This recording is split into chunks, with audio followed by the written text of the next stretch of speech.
దేవుని కొరకు మనం ప్రయాణం చేయాలి. దేవుని కొరకు ఎందుకు మనం ప్రయాణం చేయాలంటే దేవుని దగ్గర అభివృద్ధి కలుగుతుంది. దేవుని దగ్గరికి వస్తే మనం ఆశీర్వదించబడతాము. దేవుని దగ్గరికి వస్తే మన అనారోగ్యాలు విడుదలవుతాయి. దేవుని సన్నిధికి వస్తే మన జ్ఞానం పెరుగుతుంది. దేవుని సన్నిధికి వస్తే మన అప్పులన్నీ తీర్చబడతాయి. అందుకనే దేవుని బిడ్డలారా, నా దేవుడు ఈ రోజు నీతో మాట్లాడుతున్నటువంటి మాట, నువ్వెక్కడెక్కడ ప్రయాణం చేస్తున్నావో గాని ఆ ప్రయాణాన్ని వదిలిపెట్టి ఇప్పుడు దేవుని కొరకు నువ్వు ప్రయాణం చేయాలని దేవుడు ఈ రోజు చక్కగా నీతో మాట్లాడుతున్నాడు. స్తోత్రం చెప్తారా? ఒకసారి గట్టిగా, ఇంకొకసారి గట్టిగా చెప్తారా? ఇదిగో కృంగిపోయిన చోటనే నిన్ను లేపుతాడు దేవుడు. కానీ నువ్వు ఎక్కడికి రావాలి? మందిరానికి రావాలి. మందిరానికి రావాలి. ఇదిగో అందుకనే నా ప్రభు మాట్లాడుతున్నాడు. నీవు ఎక్కడెక్కడ నువ్వు ప్రయాణం చేస్తున్నావో నీ పనులు జరగట్లేదేమో, కానీ ఇప్పుడు దేవుడు చెప్తున్నటువంటి మాట, నీవు దేవుని సన్నిధికి ప్రయాణం చెయ్యి, నీ కార్యాలను నా దేవుడు చేస్తాడని చక్కగా నీతో ఆయన ప్రవచన రూపకంగా నీతో మాట్లాడుతున్నాడు. స్తోత్రం చెప్తారా? ఒకసారి గట్టిగా, ఇంకొకసారి గట్టిగా చెప్తారా? దేవుని సన్నిధికి రాక నువ్వు దూరంగా ఉన్నావేమో, నా ప్రభు చెప్తున్నాడు ఇప్పుడు నీవు దేవుని సన్నిధికి రా, నీ కార్యాలను దేవుడికి మొదలు పెడతాడు. స్తోత్రం చెప్తారా? ఒకసారి గట్టిగా. అక్కడ ఇక్కడ ప్రయాణాలన్నీ నువ్వు బయజాయి. మొట్టమొదట దేవుని సన్నిధికి రా. నువ్వు ఎంత పశ్చాత్తాప పడుతున్నావో ఆ పశ్చాత్తాపాన్ని బట్టి నా ప్రభు నీ కోరికను సిద్ధింప చేసి నిన్ను అభివృద్ధి పరుస్తాడు. స్తోత్రం చెప్తారా? ఒకసారి గట్టిగా. చదవండి దేవుని వాక్యంలోనికి మనం వెళ్తాం.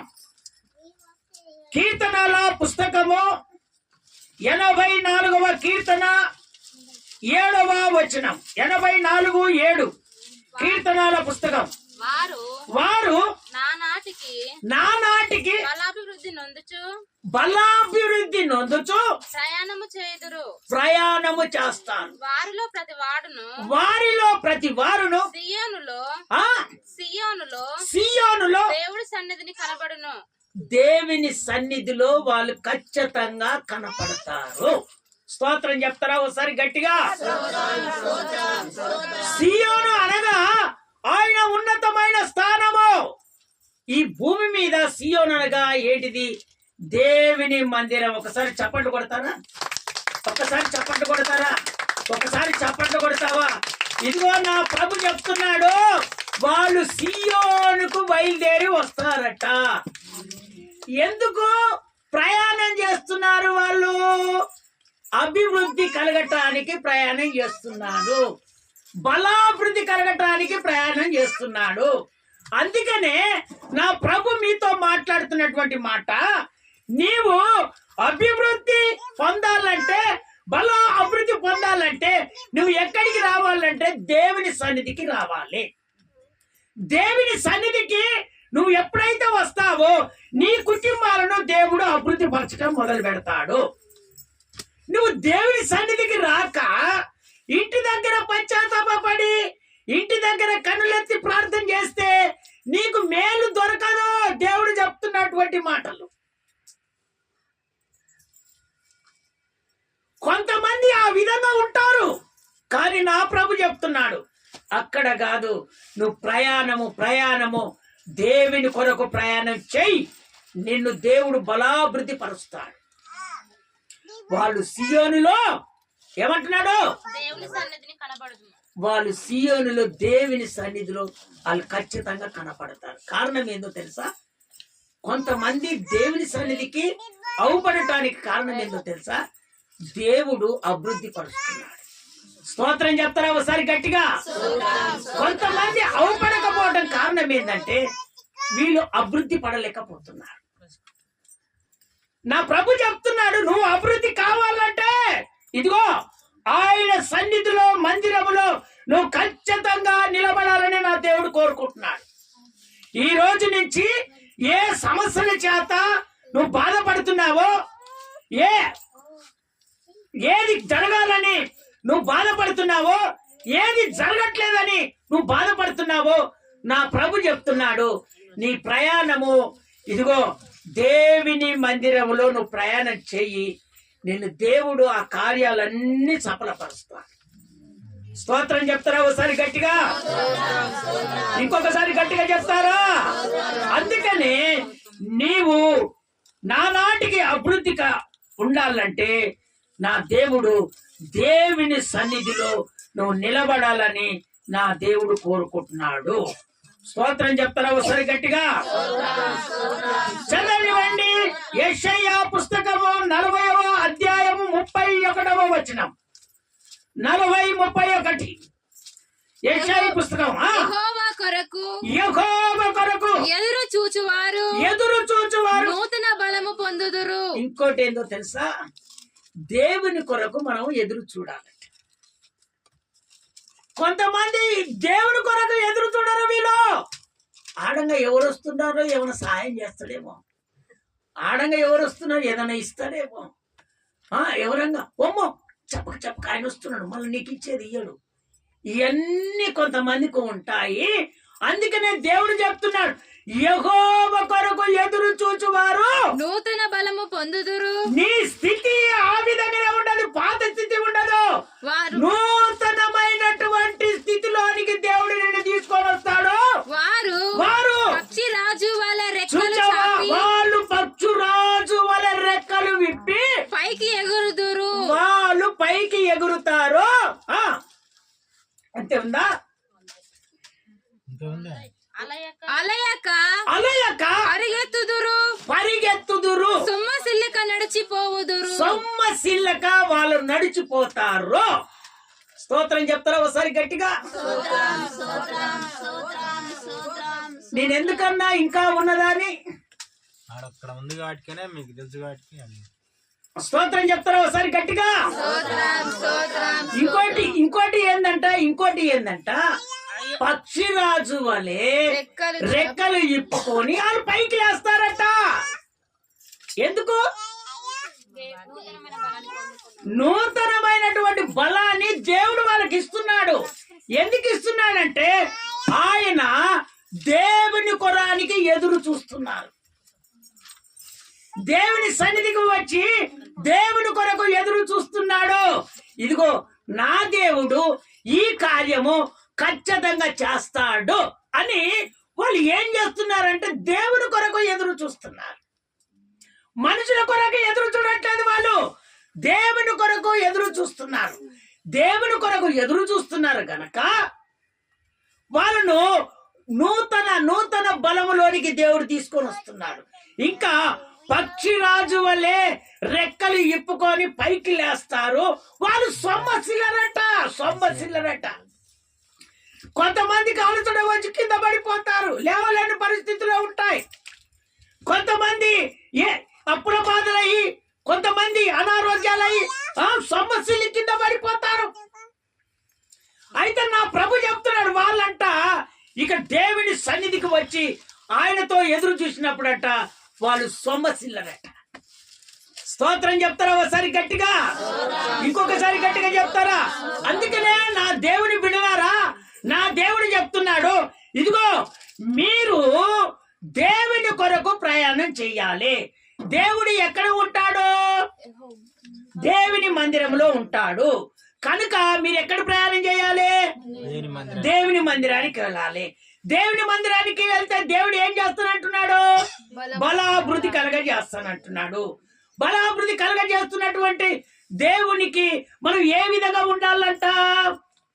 చెప్పరేంది? ఏ విధంగా ఉండాలంట? ఎదురు చూడాలమ్మా. ఒక్కసారి స్తోత్రాలు చెప్తారా ఒకసారి గట్టిగా? దేవుడు బలాభివృద్ధి చేస్తున్నాడు, కానీ నువ్వు దేవుని సన్నిధికి వచ్చి దేవుని దగ్గర ఎదురు చూడాలి. నా దేవుడు నాకు మేలు చేస్తాడని దేవునికి ఎదురు చూడాలి. అప్పుడు నీ జీవితాన్ని నూతనంగా సరిదిద్దుతాడట. నువ్వు పడిపోయిన స్థితిలో ఉండవట. నువ్వు ఏ బాధలో ఉన్నావో ఆ బాధ అంత తొలగించి దేవుడు నిన్ను నూతన పరుస్తాడట, నూతన బలం ఇస్తాడు. చేస్తాడంట. నిన్ను ఇదిగో నీ చేతులు లేవలేట్లేవో, ఇదిగో నీ కాళ్ళు సత్వ కలిగాయేమో, దేవుడంట నిన్ను ఉరుకలాడేటట్టుగా చేస్తాడట. ఇంకోటి ఏంటో తెలుసా, సొమ్మసిల్లనియడట, నిన్ను నీ ఇంట్లో ఏది లేకుండా ఉండనియడంట నా దేవుడు. ఎందుకు ఆ మాట అంటున్నాడు తెలుసా, నా మందిరానికి నువ్వు ప్రయాణం చేస్తే నిన్ను ఈ విధంగా నేను తీర్చిదిద్దుతాను, నిన్ను అభివృద్ధి పరుస్తానని నా దేవుడు ఈ రోజు నీతో సెలవిస్తున్నాడు. స్తోత్రం చెప్తారా ఒకసారి గట్టిగా? ఇంకొకసారి గట్టిగా చెప్తారా? చదవండి. ఇంకొక మాటలోనికి మనం వెళ్తాము. ఇంకొక మాటలోనికి వెళ్తాము. ఇదిగో అదే యెషయా పుస్తకము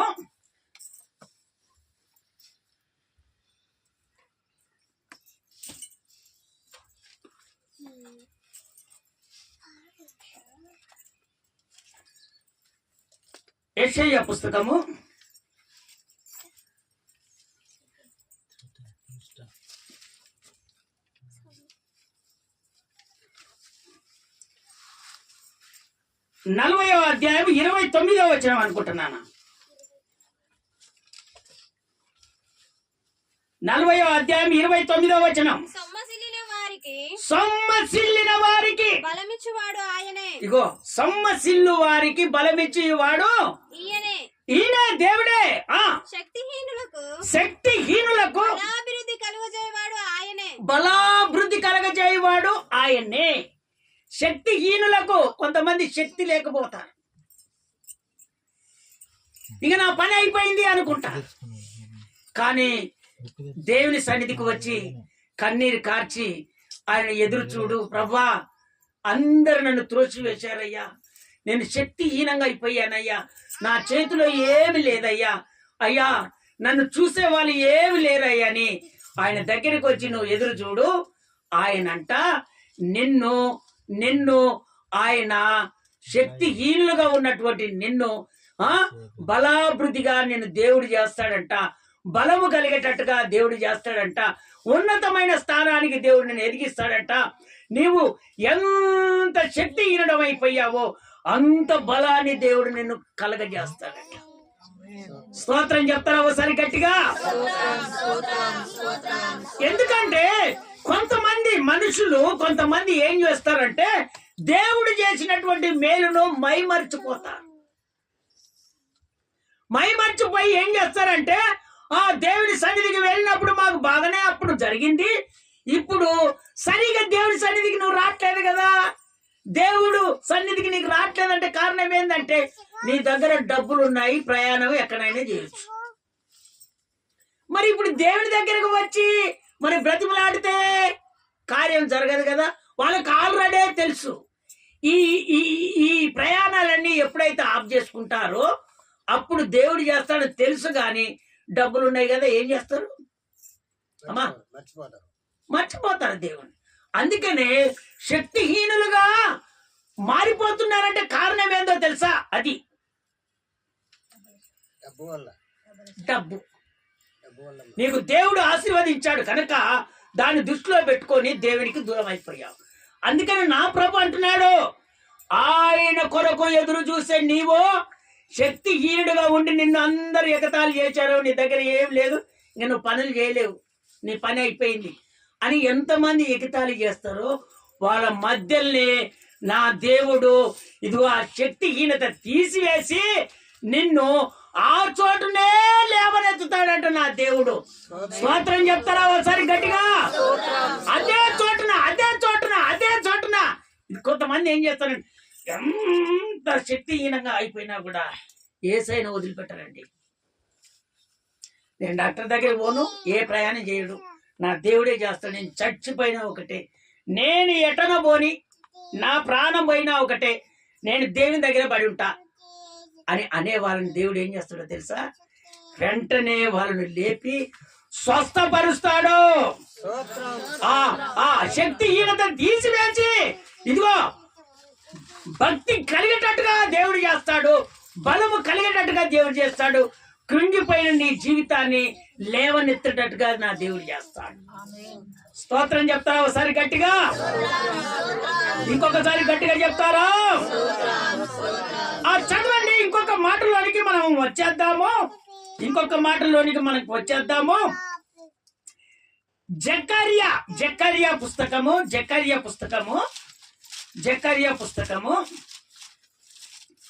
10వ అధ్యాయము 12వ వచనం. నేను వారిని యెహోవాయందు బలాశాలులుగా చేయుదును. ఆయన నామము స్మరించుచు వారు వ్యవహరిస్తారు. ఈ వాక్కు ప్రవచన రూపకంగా నీకు సెలవిస్తున్నాడు. మళ్ళీ రిపీట్ చేయి నాన్న. ఆ మాట రిపీట్ చేయి. మళ్ళీ రిపీట్ చేయి. నేను వారిని యెహోవాయందు బలాశాలులుగా చేస్తాను. ఆయన నామాన్ని స్మరించుచు వారు వ్యవహరిస్తురు. ఇదే యెహోవా వాక్కు. నా దేవుడు చెప్తున్నాడు, బలశాలుగా బలమైన మనుషులుగా దేవుడు చేస్తాడట. ఎక్కడ ఉంటే? దేవుని సన్నిధిలో ఉంటే నిన్ను బలమైనటువంటి మనుషులుగా దేవుడు చేస్తాడట. నువ్వు శక్తిహీనతగా ఇంక నువ్వు ఉండవంట. నా ప్రభు చెప్తున్నటువంటి మాట ఇదిగో, కొంచెమైనా సరే నా దేవుడు శక్తిహీనతను కలిగి ఉన్నావేమో, నా ప్రభు చెప్తున్నాడు, ఖచ్చితంగా ఆ శక్తిహీనత నుంచి నిన్ను తీసివేసి నేను బలమైన మనుషులుగా నేను చేస్తానని దేవుడు చెప్తున్నాడు. అందుకనే దేవుని సన్నిధికి వచ్చేటప్పుడు, దేవునితో నువ్వు వండినప్పుడు ఆయన ఆ విధంగా నేను చేస్తాడు. అయితే అక్కడ వాళ్ళు దేవుని స్మరించుకుంటూనే ఉంటారంట. ఎందుకు వాళ్ళకి అన్ని దేవుడు కలగజేస్తున్నారు కాబట్టి దేవుడు వదిలిపెట్టి వెళ్ళరు కదా. ప్రతి ఆదివారం వదిలిపెట్టి వెళ్ళరు వాళ్ళు. ఎందుకు వెళ్ళిపోతారు?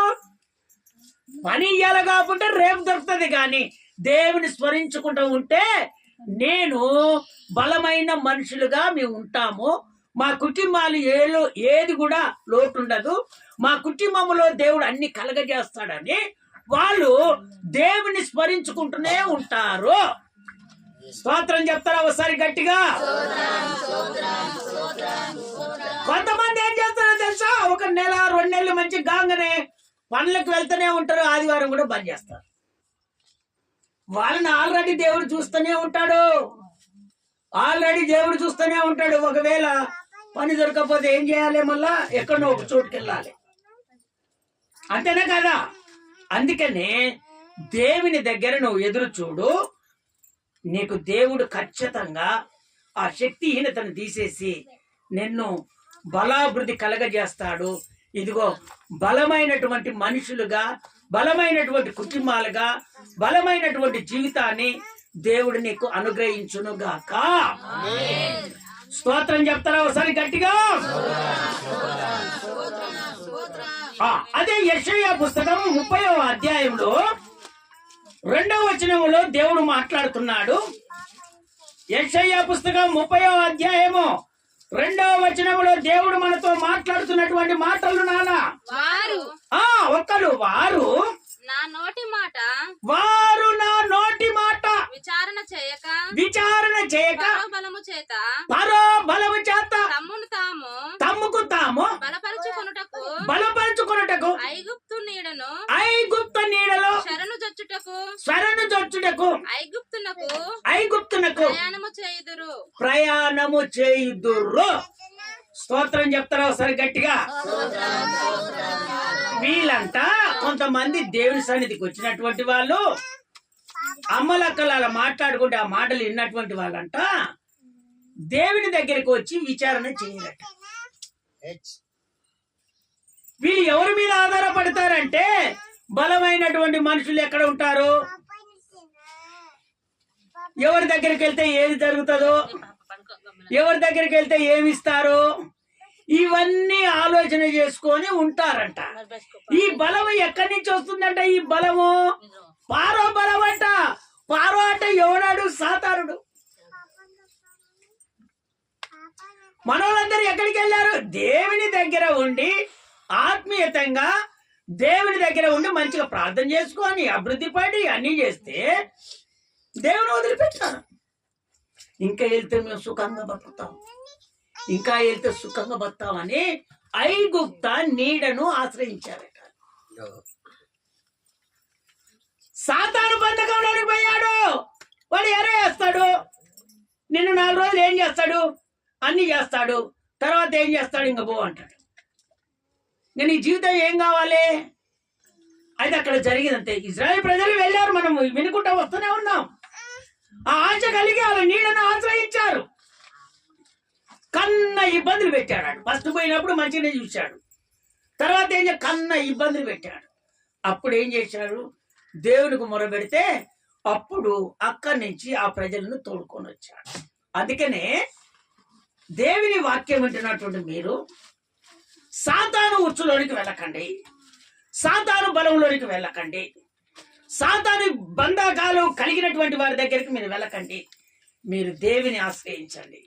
దేవుడు ఖచ్చితంగా మీకు మేలు చేయక నా దేవుడు మానడు. స్తోత్రం చెప్తారా ఒకసారి గట్టిగా? నా దేవుడు మిమ్మల్ని మర్చిపోవటానికి అన్యాయస్తుడు కాదు ఆయన. ఇదిగో అక్కడ అవపడుతుంది కదా, బాగా బలం వచ్చినప్పుడు, బాగా అన్నిటికి అన్ని అయినప్పుడు ఎవరి దగ్గర కూర్చుంటారు వీళ్ళు తెలుసా? దేవుని బిడ్డల బంధులో కూర్చోరో వీళ్ళు. దేవుని బిడ్డలతో అవసరం ఉండదు వీళ్ళకి. వీళ్ళకి ఎవరితో ఉంటది? ఇక డబ్బు మనుషులతో ఉంటది. ఈ దేవుని బిడ్డలు ప్రార్థన చేస్తారు, దేవుడితో ఉంటారు, కుమిలిపోతారు, నీ కుటుంబాన్ని గురించి ప్రార్థన చేస్తారు, అన్ని చేస్తారు. వీళ్ళు ఏం చేస్తారో తెలుసా? మర్చిపోయి బలంగా ఎవరున్నారు? బలమైనటువంటి వాళ్ళు ఎవరు? ఇగో ఈ ఆలోచనతోటి వెళ్తారు. ఈ ఆలోచనతోటి వెళ్ళారు. వెళ్ళిన తర్వాత ఏమైపోయాది? అక్కడ ఎట్టి చాకిరి చేపిస్తుంటే అప్పుడు తెలిసిపోయింది, అయ్యా మా దేవుడు మాకుంటే మంచిగా ఉండిపోవు, మేము ఈ బ్రతుకు బతికామని. అప్పుడు వల్ల ఏడిస్తే దేవుడు ఆ శ్రమ మీకెందుకని? అది రాకమునిపే నీవు దేవుని సన్నిధిలో నిలబడి దేవుని కొరకు ఎదురు చూస్తే ఆ కార్యాన్ని దేవుడు చేయడా? ఆ కార్యాన్ని చేయకుండా మర్చిపోవటానికి నా దేవుడు అన్యాయస్తుడా? నీ పేరు తెలిసే కదా ఆయనకు, నీ ఊరు తెలిసే కదా ఆయనకు, నీ స్థితిగతులు తెలిసే కదా, నీకు ఏది కావాలో తెలుసు కదా. అన్ని మర్చిపోవటానికి ఆయన అన్యాయస్తుడా? లేదు. నీవు దేవుని సన్నిధికి వస్తున్నా కానీ ఆయనకు ఎదురు చూడట్లేదు, దేవుడు చేస్తాడని ఎదురు చూడట్లేదు. ఇదిగో వాళ్ళు ఏం చేశారు? దేవుని సన్నిధికి వచ్చారు కానీ వాళ్ళు ఏం చేశారంటే బలము కలిగిన వాళ్ళని చూశారు. అక్కడికి పోతే ఎవరు ఎదురుతారు, ఎవరు రారు, ఎవరి దగ్గర ఏది దొరుకుతుందని ఆశపడ్డారు, వెళ్ళిపోయారు, బంధకాలలో పడ్డారు. అందుకనే మీరు ఆ విధంగా ఆలోచన చెయ్యకండి అని నా దేవుడు ఈ రోజు నీతో మాట్లాడుతున్నాడు. స్తోత్రం చెప్తారా ఒకసారి గట్టిగా? ఒకవేళ దేవుని బిడ్డలారా ఆ విధంగా మీరు ఉంటే మీ కుటుంబంలో బలాభివృద్ధి కలగదు, మీ కుటుంబం ఆశీర్వదించబడదు, మీ కుటుంబం అంచెలంచెలుగా ఎదగదు, మీ కుటుంబాలకు జరగాల్సినవి, దేవుడు చేయాల్సినవి అసలు చేయడు. మీరు ఎప్పుడైతే ఆయన కొరకు ఎదురు చూస్తారో ఆయన చేయటం ఇక మొదలు పెడతానే ఉంటాడు. స్తోత్రం చెప్తారా ఒకసారి గట్టిగా? ఒక భక్తుడు ఏమని ప్రార్థన చేస్తున్నాడు చూడు. వీళ్ళేమో ఆ విధంగా ప్రార్థన చేశారు, వీళ్ళేం ప్రార్థన చేస్తున్నాడు భక్తుడు? కీర్తనల పుస్తకము 31వ అధ్యాయము 1వ వచనములో ఎంత చక్కగా ప్రార్థన చేసుకుంటున్నాడు చూడు దేవుని దగ్గర. యెహోవా నీ శరణు జొచ్చి ఉన్నాను, నన్ను ఎన్నడును సిగ్గుపడనీయకుము, నీ నీతిని బట్టి నన్ను రక్షించు. నువ్వు నీతిమంతుడవయ్యా, నీ నీతిని బట్టి నన్ను రక్షించు.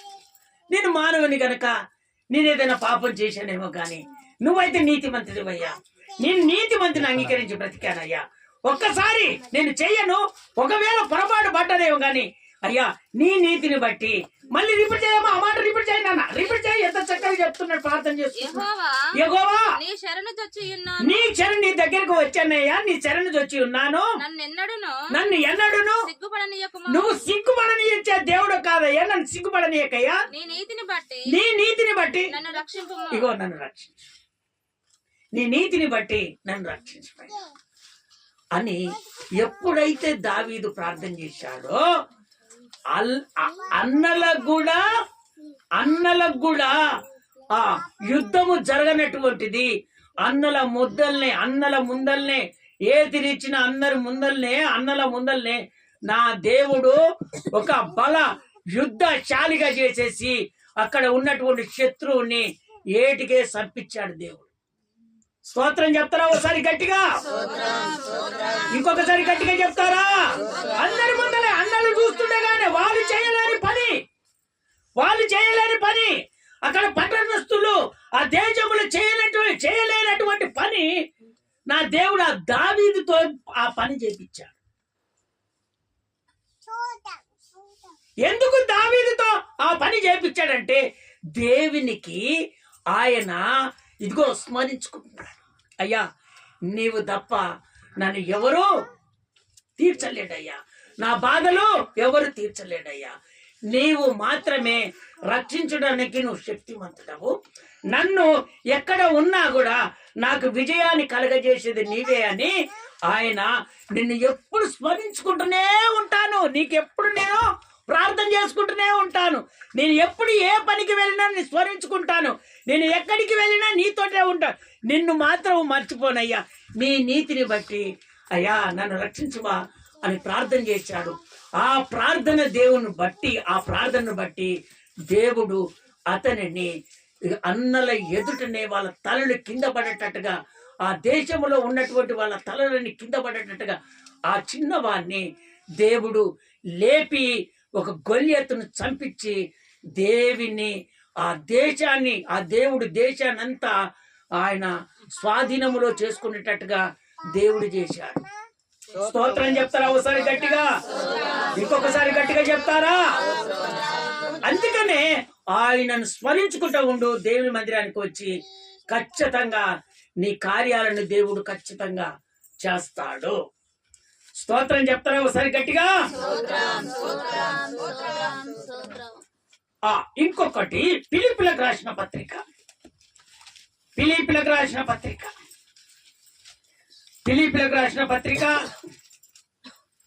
4వ అధ్యాయము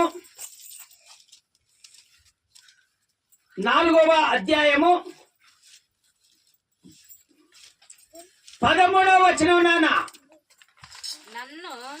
నన్ను బలపరచువాని అందే, చూసారా దేవుడు నన్ను బలపరచువాని అందే నేను సమస్తమును చేయగలను. ఇదిగో నన్ను బలపరచువాని అందే నేను సమస్తము చేయగలను. నన్ను ఎవరైతే బలపరుస్తారో, ఎవరైతే నాకు ప్రార్థన చేస్తారో, ఎవరైతే నన్ను స్మరించుకుంటారో, ఎవరైతే నాకు కన్నీరు కారుస్తారో, ఎవరైతే నన్ను అనుదినము జ్ఞాపకం చేసుకుంటారో వాళ్ళకే నేను బలపరిచి వాళ్ళనే అభివృద్ధి పరుస్తాను. వాళ్ళనే ఏది కావాలని ఆశపడుతున్నారో వాళ్ళను మాత్రం నేను మర్చిపోకుండా ఆ కార్యాన్ని ఖచ్చితంగా సఫలపరుస్తానని దేవుడు చెప్తున్నాడు. స్తోత్రం చెప్తారా ఒకసారి గట్టిగా? నువ్వు బలపరచకుండా, దేవుని బలపరచకుండా, ఆయన విచారణ చేయకుండా, ఆయనకు ప్రార్థన చేయకుండా, ఆయనకు సన్నిధికి రాకుండా, ఆయన సన్నిధిలో నిలబడకుండా, ఆయనను ఎదురు చూడకుండా నువ్వు ఎంత ప్రార్థన చేస్తే ఏం చక్కదనం? ఆయన సన్నిధికి వచ్చి ఎదురు చూసి ఆయనను బలపరిచి నువ్వెప్పుడైతే ఆయనతో ఉంటావో ఆయన ఖచ్చితంగా నిన్ను బలపరిచి ఆత్మీయమైన జీవితాన్ని ఇచ్చి నిన్ను అభివృద్ధి పరచటము నా దేవుడు మొదలు పెట్టును గాక. ఆ కింది వచ్చిన చదువు నాయన, 14వ వచనం కింది వచ్చిన చదువు. అయినను నా శ్రమలలో మీరు పాలు పుచ్చుకొనినది మంచి పని. చూసారా, ఒక దైవజనుడు చెప్తున్నటువంటి మాటలు, సంఘానికి చెప్తున్నటువంటి మాటలు. నేను ఎంత శ్రమ పడుతున్నారో మీరు కూడా అంత శ్రమ పడితే నాకు మంచిది. అప్పుడు నేను బలపరుస్తాను, నేను స్థిరపరుస్తాను, నేను ఎదిగిస్తాను, నీ అప్పులు తీరుస్తాను, నీ కార్యాలు జరిపిస్తాను, నీకు కావలసింది ఖచ్చితంగా నేను చేస్తాను. నువ్వు పడు శ్రమ. కొంతమంది శ్రమ పడలేరు. శ్రమ పడితేనే సంతోషం కలుగుతుంది. శ్రమ లేకపోతే సంతోషం దొరకదు. ఆ శ్రమ వలనే నీకు ఆశీర్వాదం కలుగుతుంది. స్తోత్రం చెప్తారా ఒకసారి గట్టిగా? ఇంకొకసారి గట్టిగా చెప్తారా? దైవజనుడు సేవ చేస్తున్నప్పుడు ఆ సేవలో పాలు పంపులు పొందుకున్నారు గనక దేవుడు